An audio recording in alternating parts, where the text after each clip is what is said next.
Assalamualaikum warahmatullahi wabarakatuh. Pertemuan kali ini kita membahas tentang analisis K-sampel yang berhubungan untuk analisis varian ranking 2 Friedman. Jadi tes yang kedua yaitu menggunakan analisis varian ranking 2 Friedman. Itu untuk K-sampel berhubungan atau berpasangan.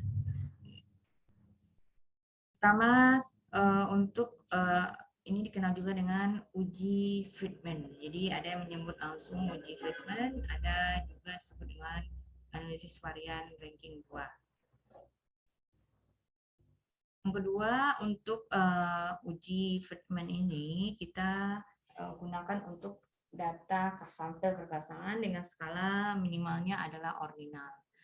Pada pertemuan sebelumnya, pada materi sebelumnya, yaitu jika data berbentuk binomial, kalau ini kita datanya adalah ordinal.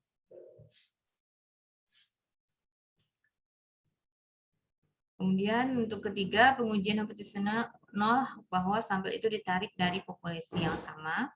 Kemudian yang keempat, diperkenalkan untuk pertama kalinya oleh M. Friedman. Kemudian untuk sampelnya karena dia berpasangan, maka banyak kesusahan tiap treatment atau perlakuan adalah sama. Jadi banyak sampelnya maksudnya nanti adalah setiap perlakuannya, setiap banyak K-nya itu nanti banyak sampelnya adalah sama.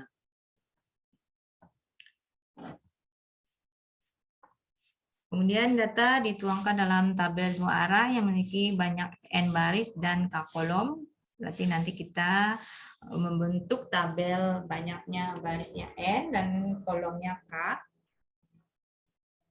Baris mempresentasikan banyak subjek atau banyaknya himpunan atau banyaknya sampel. Yang kolom mempresentasikan bermacam-macam kondisi, treatment atau kategorinya. Kemudian data ini nanti diuji dalam bentuk ranking, di mana nanti yang diberi ranking itu setiap baris, bukan per kolom ya. Jadi nanti setiap baris nanti di ranking berdasarkan berapa banyak K-nya. Jika ada skor yang sama, maka digunakan rata-rata rankingnya. Jadi nanti antara misalnya treatment 1 dengan treatment 2 mempunyai rata-rata yang sama, maka kita ranking dia. Kita rata-ratakan rankingnya. Nanti uji Friedman menentukan apakah jumlah seluruh ranking atau RJ-nya berbeda signifikan. Untuk membuat ujinya kita nanti disebut juga dengan statistik Friedman. Kemudian jika baris dan kolom tidak terlalu kecil, dapat bahwa kira-kira nanti distribusinya nanti akan mendekati distribusi C kuadrat dengan derajat bebasnya K-1. Maka untuk uji Friedman itu nanti rumusnya adalah C kuadrat sama dengan 12 per N kali K tambah 1. Berarti N ini banyak sampel atau banyak observasi atau banyak perlakuannya. Kemudian K adalah banyak kategori atau treatmentnya nantinya.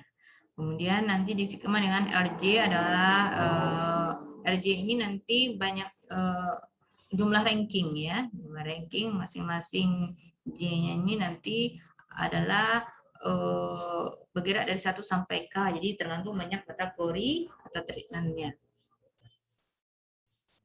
Jadi prosedurnya seperti biasa kita menentukan hipotesis nol dan hipotesis alternatif.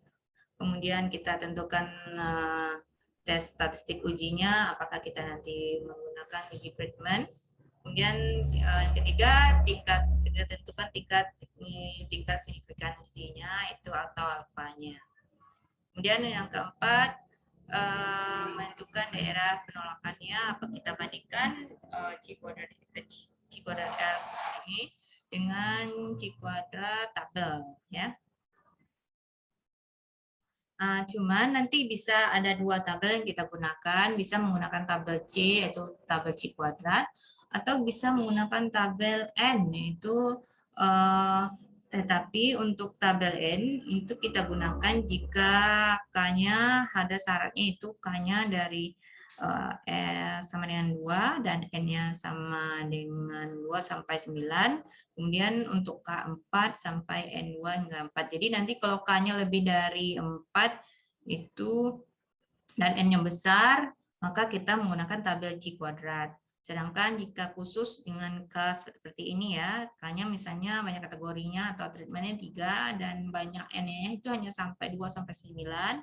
Sedangkan untuk yang K-nya 4 itu N-nya 2 hingga 4 ya. Jadi nanti kita bisa menggunakan tabel N. Tetapi kalau lebih dari ini nilai K-nya, misalnya K-nya 5, itu tidak bisa kita menggunakan tabel N, tapi menggunakan tabel C atau tabel C kuadrat. Nah, nanti akan Ibu beri contoh keduanya, apakah kita nanti menggunakan tabel C kuadrat atau tabel N ini. Kemudian menentukan keputusan tolak 0. Nah, nanti jika kita menggunakan ini ya, tabel N itu nilai yang diperoleh adalah p-value, maka nanti p-value akan tolak 0 jika p-value lebih kecil dari alfa atau C kuadratnya lebih besar dari C kuadrat tabel ya. Jadi berbandingan terbalik ya. Kalau pakai p-value dia harus lebih kecil dari alfa, kalau pakai C kuadrat, tabel C kuadrat nanti dia harus perhitungan kita harus lebih besar, C kuadrat R kita, hitung kita lebih besar dari C kuadrat tabel. Kemudian nanti berarti kita menolak, berarti H0-nya tidak ditolak ya. Apabila p-value-nya lebih besar dari alfa atau terbalik, ini ya, kebalikannya C kuadrat hitung lebih kecil dari C kuadrat. Kemudian masukkan skor per hasil respon ke dalam satu tabel 2 arah yang memiliki K kolom dan N baris. Sebelum memberi ranking untuk setiap skor tersebut pada masing-masing baris. Kemudian tentukan jumlah rankingnya di tiap kolom perlakuan. Kemudian kita menghitung C-square-nya sesuai dengan rumus yang diperoleh. Jadi biar lebih mudah kita masuk pada contoh. Program baru training bagi karyawan dibagi dalam 4 unit. Jadi nanti ada 4 kategori nih ya. Jadi dari sini kita tahu. Kemudian setiap unit dioperasikan dengan teknik yang berbeda. Selanjutnya, suatu studi dilakukan untuk menguji hipotesis nol bahwa tidak ada perbedaan yang signifikan dalam aktivitas keseluruhan dari keempat teknik lawan alternatif bahwa terdapat perbedaan yang signifikan.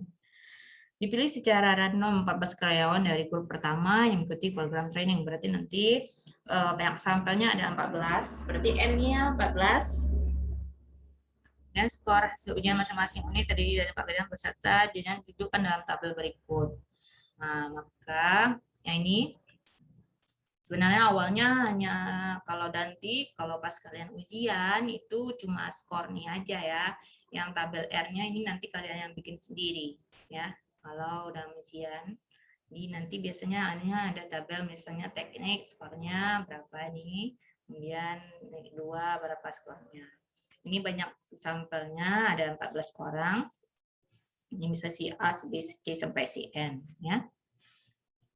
Nah, langkahnya tadi biar lebih mudah aja cepat pada tabel tersebut kita tambahkan ada R yaitu rankingnya ya. Rankingnya itu bukan dengan kolom ya seperti sebelumnya pada perhitungan 1 sampel, 2 sampel itu perhitungannya kita skorkannya biasanya per kolom ya, kita lihat kolomnya atau skor total, ranking total. Jadi semuanya kita ini kemudian kita ranking. Kalau untuk uji treatment ini kita rankingnya per baris. Kita perhatikan untuk baris A, si A misalnya ya. Skor untuk teknik 1 dia dapat 20, teknik 2 6, teknik 3 9, teknik 4 15. Berarti kita kalau ranking kan dari 1 sampai berapa. Jadi kan ini 4 berarti rankingnya sampai 4. Jadi sampai ke bawah nanti rankingnya paling maksimalnya 4, paling kecil 1. Tadi ada kalau ada yang nilainya sama nanti berarti rankingnya kita rata-ratakan. Coba kita lihat untuk contoh pada baris A ini paling besar dari skornya pada teknik 1 itu skornya 20, paling kecil itu di teknik 2. Berarti kita lihat 6 ranking 1, kemudian 9 ranking 2, 15 ranking 3, sedangkan 20 ranking 4. Begitu. Nah, contoh di B juga begitu ya, yang terkecil itu pada teknik 1, maka dia rankingnya 1, 2 itu 10, kemudian yang 3, 12, ranking keempat itu 19 skornya. Itu seterusnya. Nah, jika tidak ada yang sama, ya ini pada data ini kita perlihatkan bahwa skor antar tekniknya tidak ada yang sama setiap barisnya ya. Ada yang bersama, maka tidak ada yang kita rata-ratakan. Nah, kemudian kita hitung total skornya masing-masing untuk setiap kategori. Misalnya teknik 1 skornya kita hitung jumlahkan nih semua. Ini R1 misalnya. Ini untuk R2-nya totalnya berapa? Ini R3 totalnya 36, kemudian R4 berarti totalnya 37. Nah, sekarang kita setelah memperoleh nilai RJ-nya, itu J-nya bergerak dari 1 sampai 4 ya. Sekarang kita substitusikan nanti ke rumus. Langkah pertama untuk menyelesaikan suatu hipotesis, pengujian, kita tentukan hipotesisnya dulu. Ya, tidak ada perbedaan signifikan dalam integritas keseluruhan dari keempat teknik. Kemudian H1 minimal ada satu keefektifan dari keempat teknik yang berbeda. Berarti ujinya nanti kita menggunakan uji Friedman ya. Kemudian tingkat signifikannya alfanya 5%. Jadi alfanya nanti 5% kita gunakan, berarti distribusi samplingnya kita menggunakan C kuadrat. Kenapa C kuadrat? Karena N-nya besar ya, N-nya lebih dari, kalau K3 tadi kan sampai 9, ini udah 14, berarti kita menggunakan C kuadrat. Bukan tabel N, tetapi tabel C. Nah, sehingga nanti untuk statistik ujinya, ya, kita substitusikan, yaitu rumus N-nya tadi 14, K-nya 4, ya, banyak kategori. Kemudian LJ-nya kan udah dapat LJ1 34, masing-masingnya kita kuadratkan, baru ditambahkan. Kemudian nanti dikurangi dengan 3N kali K tambah 1. Sehingga diperoleh, hati-hati dalam operasi matematik, lakukan dulu kalau seperti ini, lakukan yang dalam kurung ini, kemudian baru dijumlahkan, baru ini perkalian ini dulu, ditambahkan ini baru dikurangkan. Jadi hati-hati. Sehingga kita peroleh C kuadrat hitungnya adalah 0,43. Sekarang adik-adik lihat di tabel C ya, atau tabel C kuadrat yang nilai alfanya 0,05 dan derajat bebasnya 4 kurang 1 atau 3. Sehingga kita peroleh nilai C kuadrat tabel ini 7,82. Biar kalau lebih jelasnya ini kita lihat di pada nih tabel C kuadrat ya. DB-nya 3, alfanya 0,05 ya, 7,82. Ini dia. Ini cara melihatnya. Sehingga kita bandingkan nilai C kuadrat tabel dengan C kuadrat hitung. Mana yang lebih besar? Ternyata C kuadrat tabel lebih besar dari 0, C kuadrat hitung. Maka H0 kita terima ya. Kalau H0 terima berarti kita simpulkan bahwa dengan tingkat kepercayaan 95% bahwa tidak ada perbedaan yang signifikan dalam aktivitas keseluruhan dari keempat teknik ini. Nah, inilah bagaimana menentukan uji Friedman ya. Dengan ini kalau kita menggunakan tabel C kuadrat. Nah, ini contoh yang selanjutnya. Nanti kita menggunakan contoh ini menggunakan tabel N ya. Karena kalau kita perhatikan ini, 3 kelompok siswa diminta untuk menguji kualitas dari 4 merek orange juice. Mereka menilai bahwa nanti skornya ada 5 point scale, yaitu 1 baik, bad 2, poor. Dengan 1 bad ya, 1 itu bad, 2 poor, berarti 3 average, 4 good, 5 excellent. Artinya 1 buruk ya, 2 berarti kalau bad itu buruk sekali, 2 buruk berarti 3 average rata-rata, 4 bagus, 5 sangat bagus. Jadi perhatikan ini skalanya ordinal.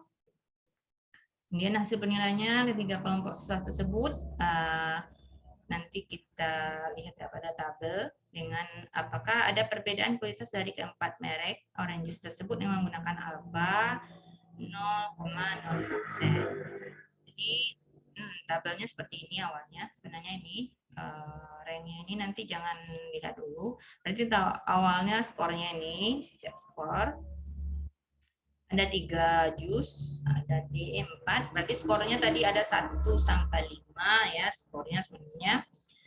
Ternyata ini nilainya dari grup 1, 2, 3, hanya 3 orang, hanya 3 grup orang, grup atau ini ya, ada hanya 3 sampel misalnya, ditanyakan. Maka nanti caranya kalau menentukan rankingnya, berarti kan skornya yang kita ranking dari keempat ini, ya ternyata ada nilai yang sama, yaitu pada jus A dan jus D. Ini 3, ini 5, ini 4, ini 3 lagi. Berarti yang terkecil 3, ya kan ini ada 4. Jadi rankingnya kan hanya 1 sampai 4. Ranking 1 berarti dan 2 sama, itu 1 dan 3, 3 ya. Kemudian yang kedua adalah, yang ketiga adalah 4, yang kelima ini skor 5 adalah 4. Jadi nanti 1 dan 2 ini kita rata-ratakan rankingnya, ranking 1 tambah ranking 2, 3 kan dibagi 2. Oke, jadi 1,5. Maka rankingnya 1,5. Nah, nilainya sama. Kemudian untuk baris kedua kita perhatikan. Ini skornya 2, ini 3, 5, 4. Berarti 2 ranking 1, ranking 2, ini ranking 4, ini ranking 3 ya. Nggak ada angka yang sama, berarti rankingnya nggak ada yang dirata-ratakan. Nomor 3 ini 4, ini 4, 3, 4. Ada 4-nya 3. Berarti ranking 1, 2, 3 sama, sedangkan ranking 4-nya berbeda 1 ya. Bukan ya. Ranking ya. Ini kan 4, 3 ya. 4.